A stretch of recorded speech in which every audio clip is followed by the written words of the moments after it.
Dr. Martin Luther King Jr.'s lifelong struggle for civil rights taking new meaning in America tonight as the nation confronts a dark past and a complicated future.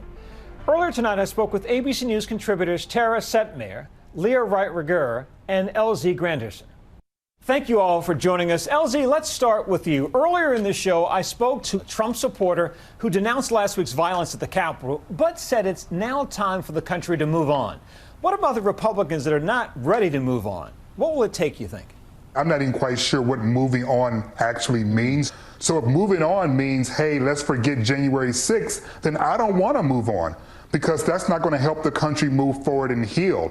We've been down this road before where we tried to placate to racism in hopes of unifying the country, only to find out that when you placate to racism, you only make the country worse. So I don't know what it's going to take for us to move on, to get the Republicans on board, to have a peaceful transition of power and help Joe Biden and Kamala Harris get this coronavirus under control. But I am curious as to what the definition of moving on means to Republicans as well. Tara, in one of the new videos captured by journalists from the New Yorker, we hear a rioter saying, quote, "We're listening to Trump, your boss." He's saying that to Capitol Police. What impact do you think this will have on an already fractured Republican Party? I think it forces them to have to face the fact that Donald Trump incited this. There's no running away from it. There is tangible video evidence that is being repeatedly shown. It's as if they forgot that there was a violent insurrection that cost lives just a few weeks ago.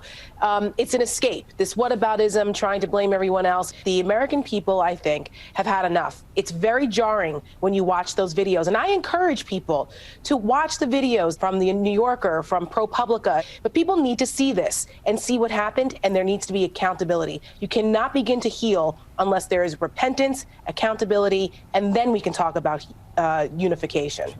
Leah, black voters have been an enormous force during this election year, especially in key swing states where it counted the most. Do you think this level of political engagement is here to stay? Well, absolutely. Black political engagement has been there, forever. They've been educated. They've been well informed about the political process. What's different about 2020 is that despite things like gerrymandering, despite the gutting of the Voting Rights Act in 2013, despite all of these roadblocks put in front of black voters to prevent them from voting, black voters have actually become essentially untethered, or at least, have escaped the chokehold that's been on them by white voters across the country for the last several decades, the last several generations, really. So we're beginning to see black voters have the ability to realize their political power that they've always had, that they've had all along.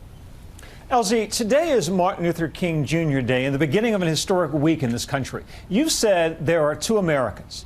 Do you think the Biden-Harris administration can unite them, or are we hoping for too much? We're definitely hoping for too much if we think two people can overcome centuries of division. You can't legislate harmony. You can try to legislate or punish people who try to disrupt it in a violent fashion. But at the end of the day, you have to be working towards changing hearts and minds if you want to talk about unifying the country again. And I do believe that they do see that. But I think it is ridiculous if we believe that now that we have, a Democratic Senate, a Democratic House, and, obviously a Democratic president, that now things are automatically going to be better. No, it's going to take interpersonal reaction to one another at the grocery store, in our churches, at the mall. That is how this country is going to get better. It's up to us. Leah, in the spirit of today, celebrating the hope that Dr. King, his dream inspired, and the darkness the civil rights era exposed. We saw darkness at the Capitol 2 weeks ago. But this Wednesday, where does the dream stand? Well, I think one of the things to keep in mind is that when Dr. King was alive, he was a deeply unpopular figure amongst the majority of the country.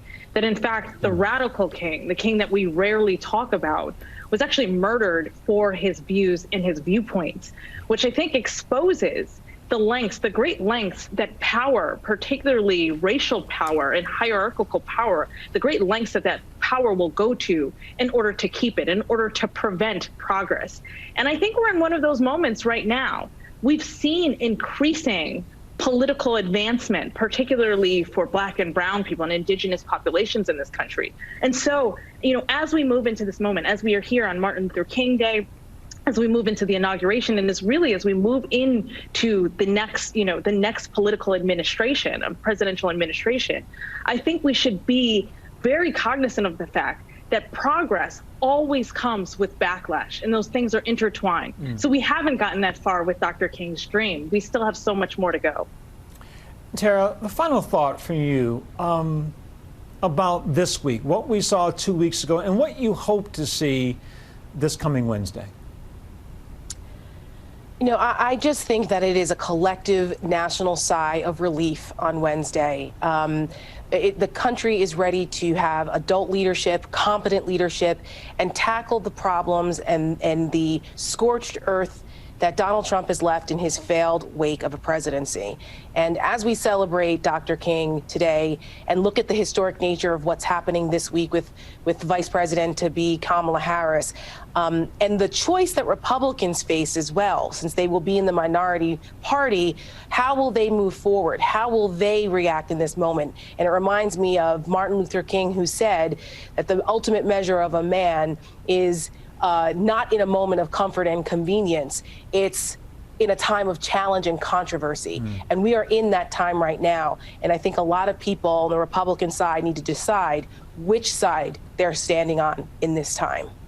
So, Tara, do I hear optimism in your view of what this week could be? 100%.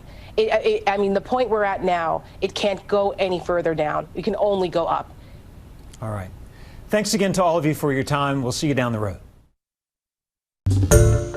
Hi, everyone. George Stephanopoulos here. Thanks for checking out the ABC News YouTube channel. If you'd like to get more videos, show highlights, and watch live event coverage, click on the right over here to subscribe to our channel. And don't forget to download the ABC News app for breaking news alerts. Thanks for watching.